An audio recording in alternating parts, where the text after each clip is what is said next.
Kumpul mainan, kumpul kenangan. Saya Fendi dan selamat datang ke video SM Collector. Hari ini saya dan Abang Ashraf masih lagi dalam misi kami untuk mencari pack Monster Galaxy card yang rare berserta kad Mecha Mato. Sebaik saja kami masuk ke kedai Cyberneca ni, Abang Ashraf dah nampak kelibat kad-kad tersebut.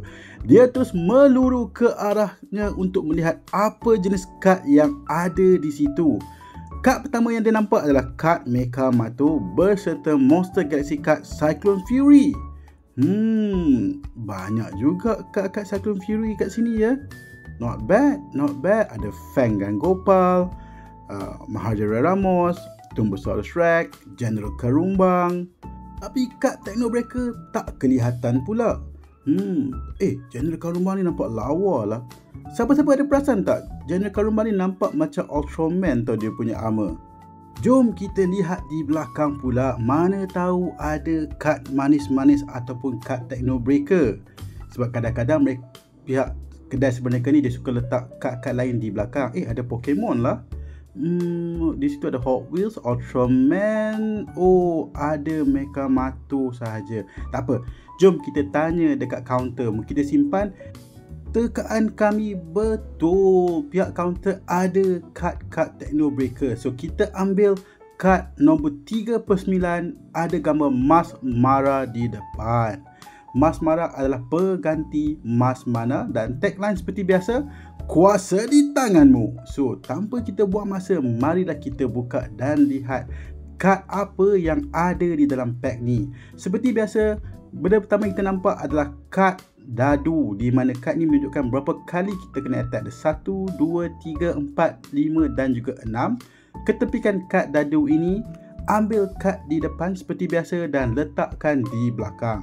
So untuk pack Techno Breaker ni yang nombor 3/9, kad pertama kita adalah kad sokongan Pro. Efek adalah HP tambah 40. Alright. Kad seterusnya adalah kad Gopal. HP 60, attack 40.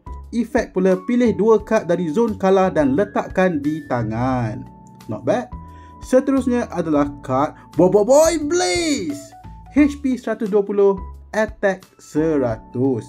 Efek ni pula, susun semua kad dari tangan ke dalam deck dan ambil 3 kad dari atas.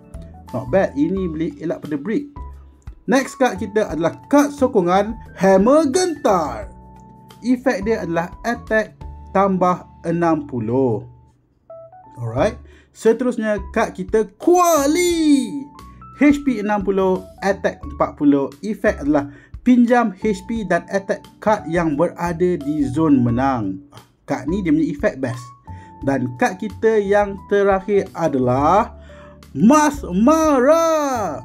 HP 160, attack 120. Efek pula, efek kad lawan tidak berkesan termasuk efek dari kad sokongan. Kad Mas Mara ini adalah kad bersyarat. So untuk gunakan Mas Mara ni, kita perlu menggunakan kad Mara dahulu. Okay. Dan saya tengok dia punya detailing finishing dia memang cantik. Memang pack Techno Breaker ni dia punya efek boleh nampak, boleh rasa dengan tangan. So seperti biasa, kita perlulah letak kad ini di dalam sleeve untuk memastikan kualiti dan juga kondisi kad ini sentiasa terjamin.